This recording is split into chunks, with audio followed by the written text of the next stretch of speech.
And Kurt, whenever you get a chance, just give us a thumbs up when you're ready to roll. But in the waiting room right now is a guy who will be calling tomorrow night's Week 1 game. Got a thumbs up with Kevin Harlan on Westwood One. He needs no introduction. Super Bowl MVP, Super Bowl champion, and somebody who we rely on a lot in terms of the Lamar Jackson analysis. We literally just had part of his clip on here from QB Confidential, but we'll go right to the source and welcome in Kurt Warner, who joins us live. Great to have you. Good to be on. How you guys doing? Good, good. Sorry to screw up your travel schedule there. I guess the Google Calendar. No. That was on me. So apologize, but yeah, I'll be flying tomorrow, so this works perfect for me. Perfect. Yeah, we've done this before, you and I, but I just wanted to say my co-host Sarah Ellison worked with the team for over a decade, and so we're looking forward to getting into some conversation ahead of your call tomorrow night. I'm excited about it. What a great way to start the season. Excited to see both these teams and see some of the changes for both these teams. So it's going to be a good one. Kurt, can you kind of take us in? What, after you just did a big film study, we kind of broke down some of the Ravens' inability really to pick up the blitz. But even before you get to the blitz, is that the biggest thing? Like, what's the biggest thing you're looking for the Ravens' offense? Is it that they stay true to their identity? Is it that they pick up the blitz? Is it a combination of both? But what do they need to do to get over the hump of Steve Spagnuolo and this Chiefs defense? Well, I think the first thing is that, if you can run the football and if you can pound a defense, it changes the complexion of how they play. If you go back to the conference championship game, obviously I did the piece on handling pressure, and they had got into a throw mode in that game. So when you get into that kind of mode, that allows Spags and company to throw a lot of those creative things at you, bring more pressure and put more pressure on you to have to handle that. If you can run the football, now you're less worried about, all of those different blitzes that you can bring.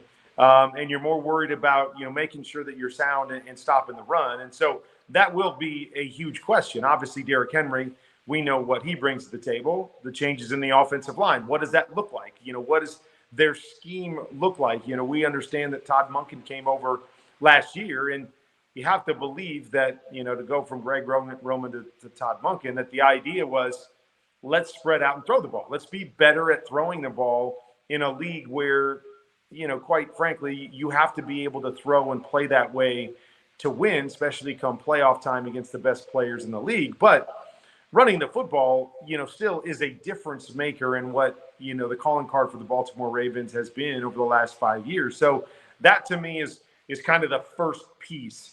How do they play this game? Are they able to have success running the football and do what their identity, really had been before last year? And even though they were a really good running team last year, it looked a little bit different. But are they able to do that and establish that and not get into this mode where, hey, Patrick Mahomes and company are on the other side?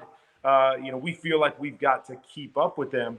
I think that's the first thing. And then, the second piece is, if you are going to drop back and throw it, Spags is going to be creative and he's going to throw some things at you. And it is that cat and mouse of, when they bring pressure, do you make them pay for bringing pressure? That's what, with all coordinators, like when I was playing, that to me was it. Bring pressure. Like I wanted teams to bring pressure. Like if you keep bringing pressure, that just gives me opportunities for big plays.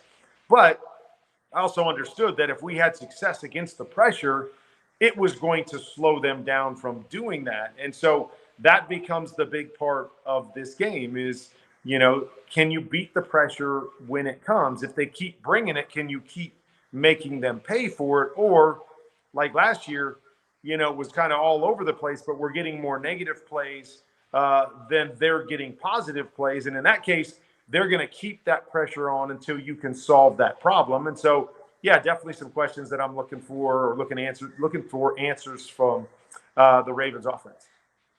Kurt, in your latest, and you just kind of alluded to it too, in your latest breakdown, looking back at last year's AFC Championship game, pretty clear the numbers that Warren Sharp dove into here. And it's a deep dive looking at Spags over the years and looking at how Lamar, I think it's a 4-game sample size, has responded to his strategy. I mean, look at this, 29% blitz rate in all games throughout his career against Lamar. And then I'm sorry, the Kansas City blitz rate in all games under Spags is 29%. Against Lamar, it jumps to 44, and you see the rest of it too. Lifetime blitz versus just Lamar, it's a 10% difference. Clearly, they've had a lot of success. So if it ain't broke, don't fix it. Going into tomorrow night, how are you expecting this to shake out? Well, yeah, I mean, Spags always brings pressure, as you know, you mentioned there, and so he's going to have some creative ways to do it. But yeah, when you're playing against Lamar Jackson, obviously the biggest thing is you've got to try to create some negative plays. If you allow Lamar to sit back there, he has the ability to make big plays with his arm. But if you give him time, he's going to make big plays with his legs as well. And so I think that's part of Spags' approach when he plays against Lamar is let's force somebody else to beat us. You know, A, let's force Lamar to beat us by making those quick decisions, getting the ball out and doing the right thing. And then B, let them get it into the hands of someone else and we'll let them beat us, you know, on the back end, as opposed to allowing, you know, Lamar to do whatever he wants to do in terms of running, throwing, and creating on that side. So I think some of the blitzes are, you know, as much to just get the ball out of Lamar's hands as quickly as possible as it is to necessarily create negative plays. But yeah, I mean, I think, you know, Lamar is so good in so many areas. You know, that's one area where I still believe he can grow and get better. And you know, I mentioned in my piece, you know, some of that comes down to scheme. Is how much do you you focus on pressure and focus on what we call hot throws, the quick throws to your guys to get the ball out of your hands and kind of hit the defense where they're not. How much does an offense focus on that? You know, how much has the quarterback had to do that in the past? So he's comfortable with making those quick decisions and identifying who that is that creates a problem, and then beating it with a throw. So I don't know if you guys went and watched the other side of it, the Kansas City piece that I posted yesterday, but it's a great contrast of the two. As you saw, you know, Patrick Mahomes get the ball out, get the ball out. And so they, you know, they're really, really good at that. And Patrick's really good at knowing and understanding that. And their idea was, hey, we'll take 4 and 5 yards. We'll just keep, you know, the chains moving or keep ourselves in favorable situations as opposed to a throwaway, you know, or a sack or a bad play. Now, they may give up a big play on the back end because Patrick's not holding the football and trying to get one down the field. But I'm just a firm believer. Stay ahead of the chains. Don't put yourself in those negative positions, and those hidden yards play huge dividends when you're talking about two really good teams that are going to be in a close football game. Kurt, when I watched that breakdown from you, fantastic, by the way, obviously, it seemed to me that you picked out plays that featured a little of everything that hurt picking up the blitz. Like sometimes you showed that blocking wasn't there. Sometimes you showed that like the read and the scheme just wasn't there. And then sometimes it was like Lamar just held on to the ball or didn't have the right footwork when he was thrown out on a screen. Right. Now, all three of those happened. Is there something that's happening more than others? Like, is there something, or is there, you got me? Yeah, I got you. Okay. Is there something that's happening more often than others? Or is it truly just like one time it's this person, one time it's that person, one time it's here? Like, or is there a theme that's happening more than something else? Yeah, I don't know if there's necessarily a theme, but Okay. you know, oftentimes when you look at, you know, that sort of stuff, I think the theme that pops into my head is that they're taking the approach, let's solve the problems, you know, basically before the snap, as opposed to Kansas City's approach as let's solve the problems after the snap. And what I mean by that is there's a lot of schemes and teams out there in the NFL that will say, we want the quarterback, or, you know, let's start with the quarterback. We want the quarterback to try to decipher what the pressure is and then change your protection scheme to pick up that pressure. Or they'll tell the back, okay, the running back, you have this linebacker over here on the left-hand side, and if he doesn't come, we want you to scan all the way back to the right-hand side and get the other linebacker that if he comes. So we're asking the back to kind of do everything. So after the snap, okay, I don't have to worry about it if I'm a quarterback in terms of getting the ball out quickly. We're expecting everybody to be picked up on every play. Sometimes it's the offensive line. We expect you to see this. if this guy comes, slide to this guy. And if he doesn't, then we want you to come off and look for the other guy.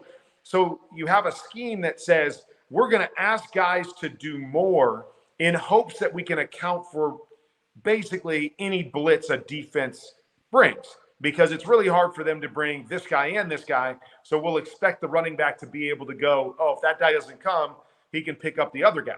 So, there's schemes, and it looks to me like Baltimore is more of that when you watch them. Like, we're trying to pick it up. And when you're trying to pick it up, that lends itself to telling your quarterback, don't worry about throwing it quick. You can hold on to the ball. We'll pick it up. And then you can make your reads and you can throw the ball wherever the defense dictates, or you can take your big plays down the field.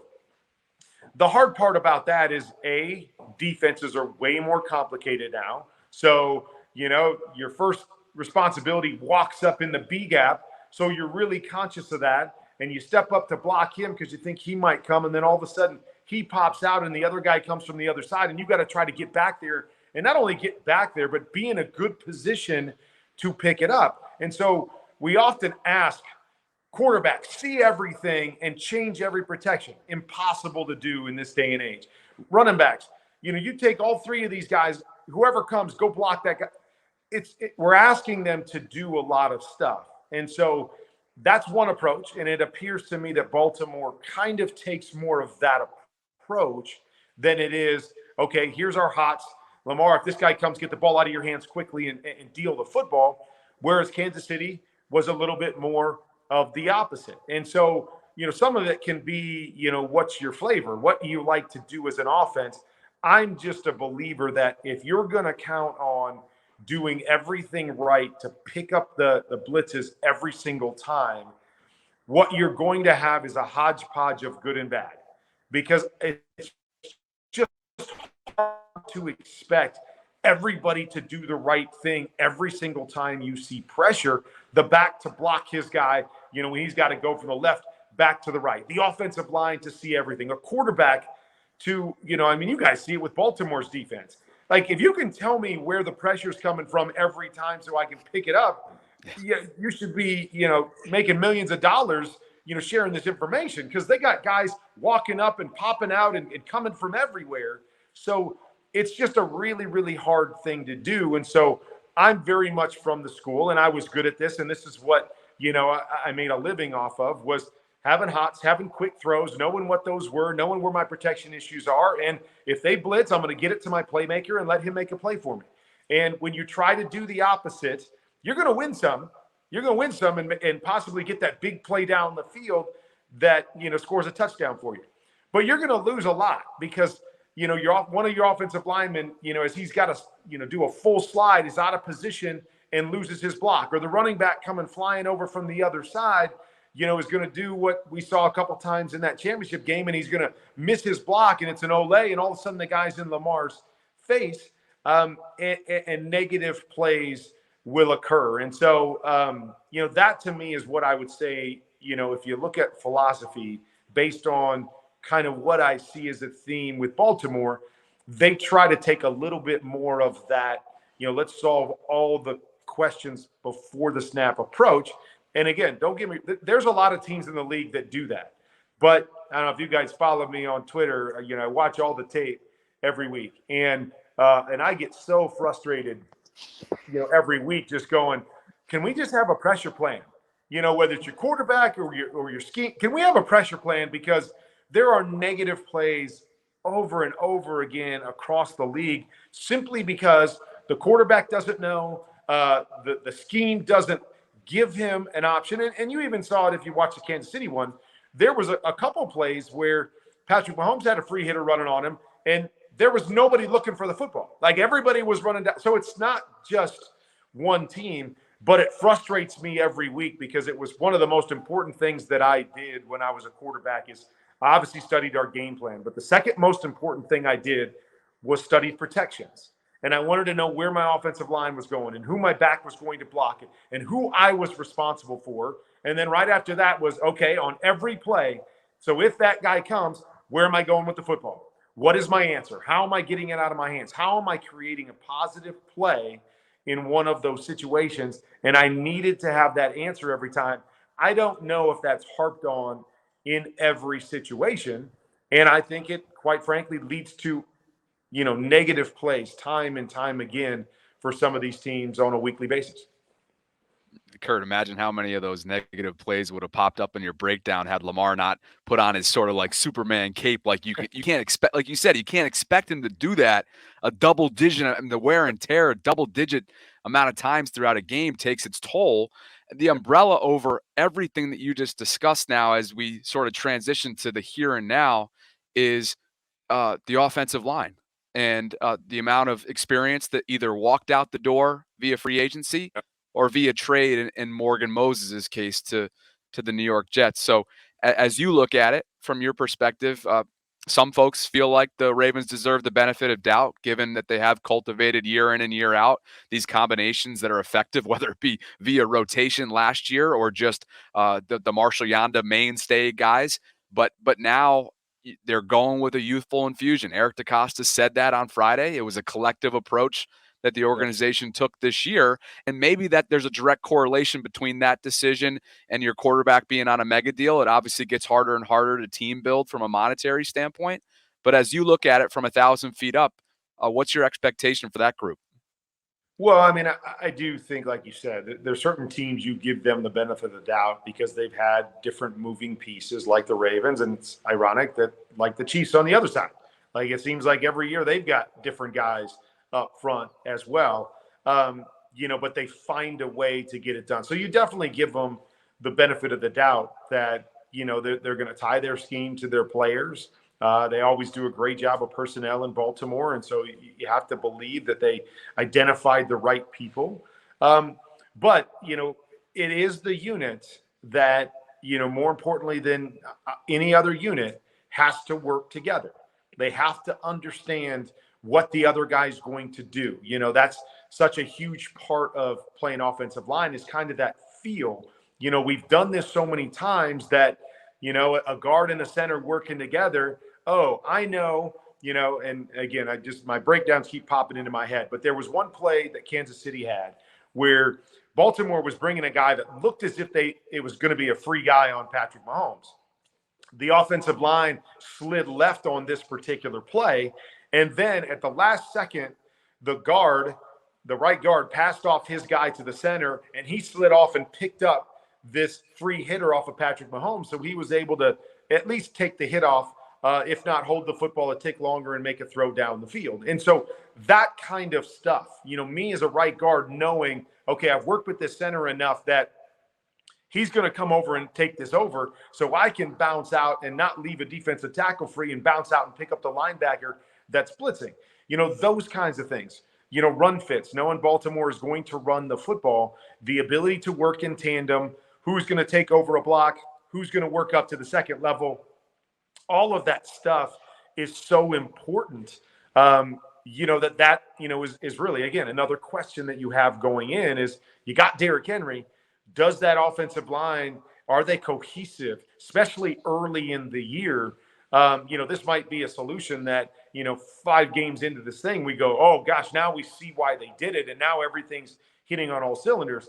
But does it start that way? Are they in tune from the get-go? Because obviously a huge challenge, as we've already talked about with this Kansas City defense.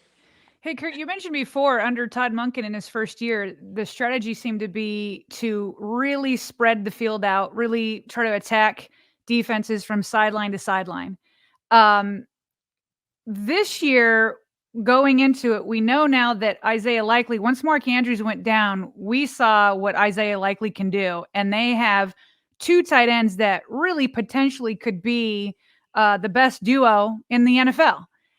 If they're used properly. So with the emergence of having 2 tight ends with them both healthy and Derrick Henry, do you see the strategy changing at all with how much they used to spread it? Or if you were Todd Monken, how would you attack it with Derrick Henry and these 2 tight ends? Well, I mean, I think it allows them some great flexibility because of the kind of players that Likely and Mark Andrews are. So, a couple of years ago, I kind of broke this down. When Greg Roman was there and they, would be a heavy 2 and 3 tight end, or the fullback and run downhill and had the best running game in the league. And then, you know, you would look at it and everybody would be like, well, yeah, but they're, you know, so non-sophisticated in the passing game, you know, under Greg Roman. And quite frankly, I think that was part of why they made the change. But I've made the argument numerous times that it is really hard to have a dynamic pass game when you're playing with tight ends attached to the line of scrimmage, and you've got to play action football, and you can't take those pieces, you know, a tight end and split them out. Or, you know, I remember them running, you know, things with Ricard as their fullback, and they would put him out in the slot and they try to run pass concepts, and you're just like, what are we doing here? It just doesn't work. And so you were so limited in developing your pass game if that's how you're going to run the football. I think the difference now is that you have Mark Andrews and Likely, who are guys that not only can play in line and do that stuff that you really want to do from the power run part of it, but we saw them and we know that they can both be split out in the slot, even outside solo on their own, and they can run routes and be a mismatch in those situations. And so that to me is where now all of a sudden, you know, even a guy like Greg Roman, again, you know, we criticized him for that, but he didn't have this same personnel. If he had that personnel, and now it's not Ricard in the slot, but it's Mark Andrews or Isaiah Likely in the slot running a route, now you're going, okay, we got something. But you couldn't interchange, you know, the wide open pass game and their run game the same way with the parties that they had then. Now I think you have the ability to do that. And so now there's great flexibility of developing what we call a pro style passing game, where we can be spread and we can be multiple and we can ask any one of our pieces to stretch the field and go down the field and make plays for us. We can do that while also using that same personnel to pack it in and be able to do our power running game with Derrick Henry. So I don't know what they're going to be. Obviously, they were more spread, more three wide receiver last year than they had been. But I do believe this gives their pass game a lot more flexibility than they had a few years back when they would still run two tight ends and a fullback. But it was much more limited to play action, attacking the middle of the field, and much more, you know, limited in terms of what I felt we could do from a scheme standpoint, you know, with that personnel grouping. Kurt, we've got quite a few people here in the live chat right now, and I want to give them an opportunity to ask you a question or two as well. Evan says, my question would be in response to what Mark Schlereth said about developing wide receivers, essentially saying that a lot of that falls on the quarterback's role and responsibility. He said Lamar wasn't developing wide receivers in Baltimore. Yeah. Right. And Evan goes on to say Kurt played with a ton of Hall of Fame wide receivers, Fitzgerald, Hope, Bruce. How did Jew develop optimal chemistry with his wide receivers or with your wide receivers? And then to make it Baltimore specific, what do you expect from today's quarterback in Lamar Jackson's case? Well, yeah, let me just say, you know, obviously it's no surprise, but Lamar and I are different quarterbacks, and not just because of, you know, not just because of the athleticism, which obviously jumps off the page, but, you know, when I played, I was a guy, you know, that played in the pocket, that was very good at processing and seeing things quick, and then played with a lot of anticipation. And so for me, chemistry with my wide receivers was very much about you be in the right spot when you're supposed to be there, so I can read the defense and let the football go, and we'll meet it in the middle. We'll meet at the ball, basically. And so I was very fortunate, you know, starting in St. Louis with Isaac and Torrey. I mean, those guys, in terms of their consistency with route running and their, you know, ability to get in and out of cuts and allow that anticipation of me to throw it early was second to none. I mean, you know, it was great. So we fit, right? And that becomes such a huge part is, do you fit as a skill player with how your quarterback plays the game? And so I had that. When I went to Arizona, it was a little bit different because, you know, Anquan and Larry, great receivers in their own right, but they weren't as much about timing, but they were about using their positioning, right? They were big-bodied guys. And so now my anticipation and accuracy wasn't the same. So it took me a little transition time to go, okay, I got to go from these two guys to these two guys. But I could still use my same skills because I knew if Anquan or Larry was in the right position, I could let the football go. And as long as my accuracy, I could lead them into the position, that I wanted to, we could have success, even though it looked different. Now we talk about Lamar, and Lamar's not as much of an anticipatory thrower. He's not going to let the football go and let his guys kind of run under it.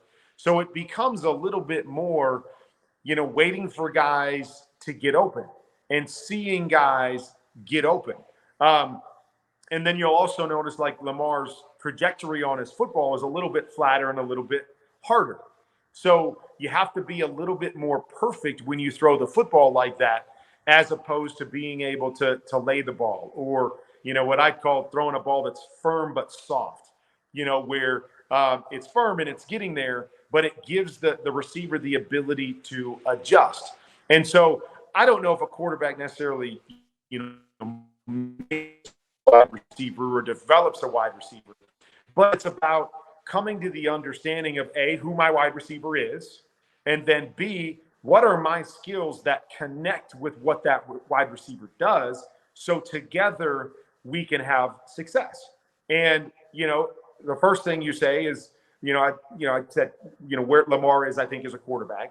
But then I also look at, some of the receivers that he's had over the years. And I don't know if he's had a lot of technicians as wide receivers where you go back and you go, I can hit my back foot, one hitch, ball's out, because I know exactly where all my guys are going to be. There's been a lot of moving parts.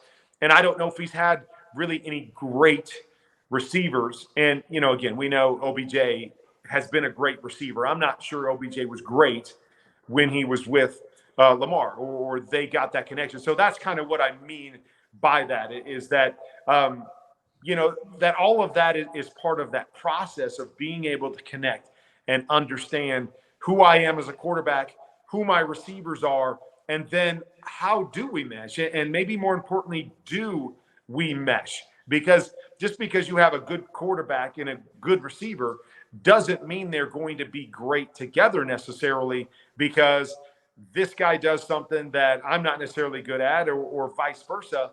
And it doesn't always lend itself to, everybody being the best version of themselves. Hey, Kurt, we had on before that Christmas night 49ers Ravens game, we had on another Hall of Fame quarterback, Steve Young. And you just mentioned that you and Lamar are not similar, but Steve prided himself a lot on being like, one of the first mobile quarterbacks, or one of the early ones. And so he does see himself a little bit in Lamar, because in college they try to get him to move positions and, all that kind of stuff, the same as Lamar. But his number one thing that he wanted to see from Lamar in like the next step of his evolution, which only Hall of Fame quarterbacks can be really good at saying this, because he's a two-time MVP, but even a two-time MVP can get better. And so he said, even though as a mobile quarterback himself, his number one thing that he wanted to see from Lamar was doing more on-schedule passing. That was his number one thing. What's your number one thing? Is it the same, or would you pick something else? Well, I mean, I come from a different school, obviously, than those two guys. But I come from the school that if you play on time, and it's what I call making layups. So what I mean by that is it's not just the easy open throws aren't layups, or not just the quick throws are layups. To me, layups are when you have a play and it's definitive what the defense is doing and where the ball should be going, and you make those right decisions, and of course you make the right throw most of the time. That's what I call the layups. When there's the easy things out in front of you that I would expect an NFL quarterback to do. Make that throw, make that read. That's, to me, football 101. And if you're an NFL quarterback, you have to make those things, and you make them on time. I believe if you do that, you always give your team a chance. Right? If you can be that kind of guy, you're going to give your team a chance, because you're making the play that's out there in front of you. And then from there, it's like, okay, and then what special trait can you give me? Right? And that can look differently. It can look like Steve Young or Lamar Jackson, or it can look like Tom Brady. Like Tom Brady's special isn't running around and creating. Man, it's making that great throw into a tight window. It's stepping up in the big moment and performing his best. But what Tom did is he made the layups every single time. And so, so I kind of use that to me as the starting point for what I want from NFL quarterbacks. Now, I use this analogy all the time, so I'll throw it out there for you guys. All right. I am a huge Andy Dalton fan. Okay. Love Andy Dalton because Andy Dalton is that layup guy. He's not going to wow you with his physical ability, but he's smart. He's got great timing. He's got great accuracy, and he's going to make the layups most of the time. And when you have a quarterback that makes the layups, they are going to be like an Andy Dalton. He wins a lot of games. He got Cincinnati. He turned the corner. They got to the playoffs every single year. He's one of the 32 best quarterbacks in the world. But he couldn't necessarily elevate you beyond that. And so let's just say, Andy Dalton is a 75, okay, out of 100.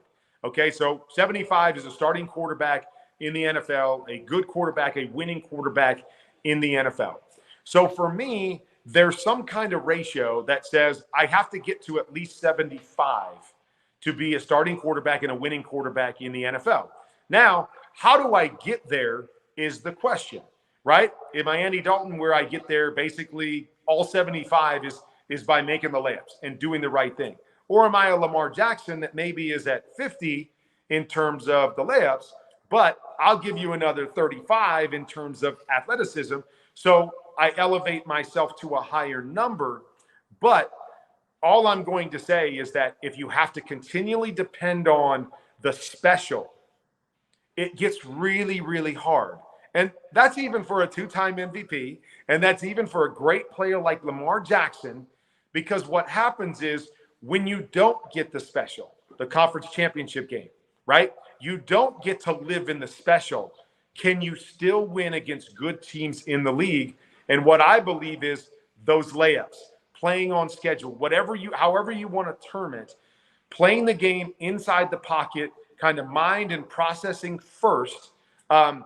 If you can do that, you always give yourself a chance.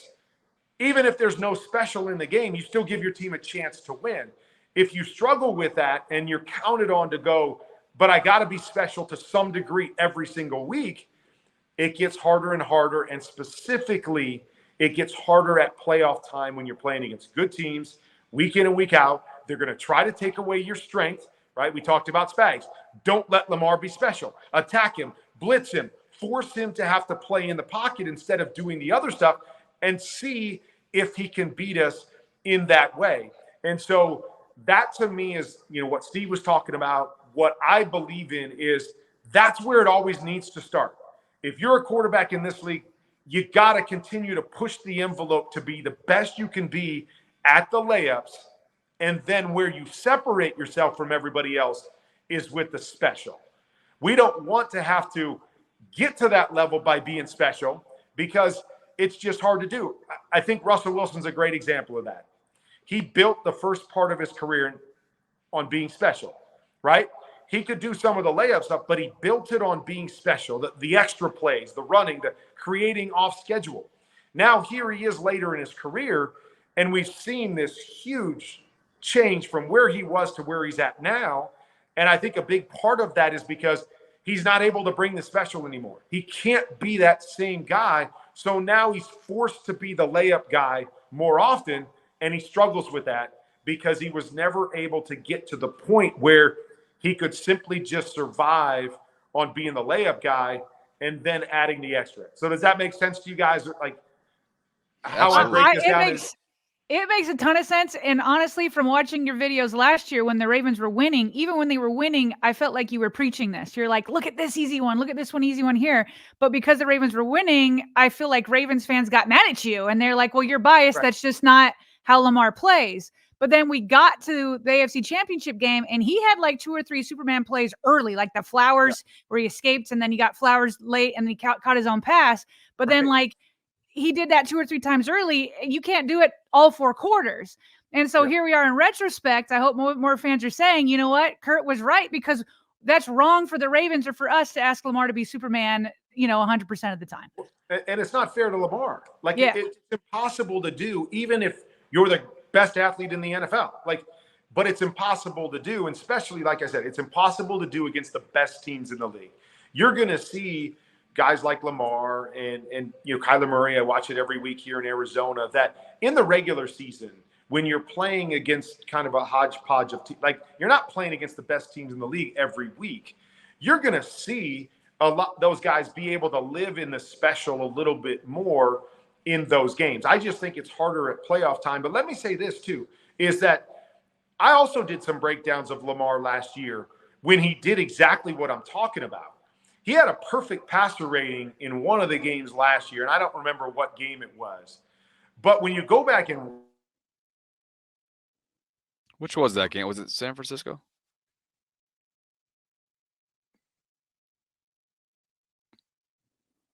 Hey, Kurt, can you come back? Can you come in and go out and come back in? And so you see the capabilities of what Lamar can do. And that's, to me, what makes Lamar so unique and special is that he is the most unique athlete we've ever seen. But he also has, I've seen enough of the other stuff that I believe it's in there, and he's fully capable of it as he continues to progress and grow into that. And that's what so excites me about Lamar. And I think it's one of the reasons why I push that narrative, because I have seen it. I have seen it in stretches and at times where I go, if it's there for stretches and for times, can he do it all the time? Like, if he can do this all the time, coupled with everything else, man, I get excited because I'm like, oh my gosh, what are the capabilities at that point? So I know people get on me because it's like, you're always saying that there's a reason why, we always talk about how coaches, if they get on you, we would say if coaches get on you, it's because they love you, or coaches get on you because they see and understand your potential. So they get on you and push you because they want to get the full potential out. If they don't think you're capable of it, then it's kind of like, oh, well, this is who you are, and there's no reason for me to get on you because you can't do it. So I kind of feel the same way that I do that with Lamar's, because I want so bad him to tap into all of his potential all the time. Because if he does, man, it's going to be, it's already beautiful to watch, but it's going to be incredible. Like, it's going to be awesome. So that to me is why, because I've seen it at times and I'm like, man, let's just bottle that up and make that 100% of the time. And then give me all your crazy special. And, and it's just going to be a joy to watch for, the next dozen years. Bobby, if you don't mind, a quick follow-up for me. I want to let you get back in here, but I'm just seeing. I have lost you guys. Did you lose hear me? You for some reason. Kurt, would you log out and log back in? Can you guys still hear me? We can hear you. Yeah. Yeah. Huh. Yeah. Sarah, last year we referred to it as spread the burden. Right? Spread the burden. That's the thing what it was. Yeah, spread the burden. I lost the audio. Sorry, guys. You got us, Kurt? Can you text him to come out and come back in? I'll show you a text. Yeah. So one of the follow-ups that I want to have with them just from the live chat is I want to clarify, when we're talking about spread the burden, some of them are hearing him and hearing him say dink and dunk offense, which is not Lamar. And I want him to be able to clarify that. So I'm very hopeful that he comes back in, because I want him to clarify that. I don't think he's saying, ooh, let's become a dink and dunk offense. No. It's not changing who Lamar is, but like, how can you be in here 1 minute, like yelling and being like, hey, Todd, hey, John, you can't put it all on Lamar. And that's kind of what Kurt is preaching by saying, take some of the layups that are there by spreading the burden. I don't think that's the same as like changing your offense to become dink and dunk. And so I just want him to be able to clarify that if he's able to get back in. Yeah, I think too, it goes in line with what Thomas Morgan actually sent a super chat in. Marshall Faulk was the keystone of that great Rams offense, and he did a lot of damage as a pass catcher, Thomas wrote. Should the Ravens be utilizing running backs more in their passing game? And that's something I wanted to transition to before we let Kurt go. Yeah. Because he's got to go somewhere else. Okay. We had him for like 40 minutes. Yeah, 30. Yeah. I'm just gonna make sure he gets our appreciation right now before we. Yep. Well, some other takeaways. I mean, layups spread the burden. I mean, that's exactly it. Like you know, people are saying, well, special is what Lamar is. Yes, we know. But again, how can you ask him to do what he did on that Flowers play against the Kansas City Chiefs, time in and time out? Whereas, by the way, on that play, by the way, like Lamar hit Flowers deep, but what's funny is he had Flowers earlier without having to do the like the acrobats and like it was crazy. And so it's like amazing that he and Flowers was able to pull up that play. But 9 times out of 10, you just want to take Flowers when he was open for the first down and the easy pass. And so the idea is, listen, people complain that Lamar don't have playmakers, or that he doesn't have the wide receiver core that, say, Josh Allen had with Diggs, or, you know, Mahomes has had, or any of these other guys. And it's like, but here we are, and you have these 2 phenomenal tight ends who might be the best duo in the league. And now you've got Zay Flowers, who is, in my opinion, going to turn into a true wide receiver 1 this year. And then you've got Derrick Henry. Like, how can you complain that he doesn't have playmakers and then also say, don't take the layups? And the layup is throw it to Zay 8 yards out and then let Zay go and make some plays himself. Or you've got Isaiah Likely, who can say, just throw it up for a 50-50 ball and let him do the best. So it's like, okay, just float up there. You don't even have to be crazy accurate. Even Kurt said that. He was like, I had some guys that just had body. And so I would just kind of do a firm but soft pass, and then they'd go up and get it. And he's like, it didn't matter that I was as accurate. Even a Hall of Fame quarterback like him, who relied on accuracy, was like, I didn't have to when I had guys like that. And so it's like, he's not preaching dink and dunk. He's saying, take your open guys and let your other playmakers become playmakers. And then when you absolutely have to, you become that sensational player yourself. And by the way, and I was going to say this to Kurt, but we lost him. Sometimes the layup, not all the time, and I love that Lamar proved that he can throw, but sometimes the layup is taking the lane because suddenly the defense became scared of all your other playmakers and you have a wide open lane, so go ahead and use your legs. That could be a layup too. A handful of those lanes were there that weren't taken in late January as well. He just apologized to us via text. No need to apologize. You just gave us 40 minutes of your time before you called tomorrow night's game on Westwood One. Super Bowl MVP, Super Bowl champion, Pro Football Hall of Famer, one of the greatest quarterbacks to ever don a Rams jersey, the greatest show on turf. We all know Kurt's resume, and that was pretty fantastic.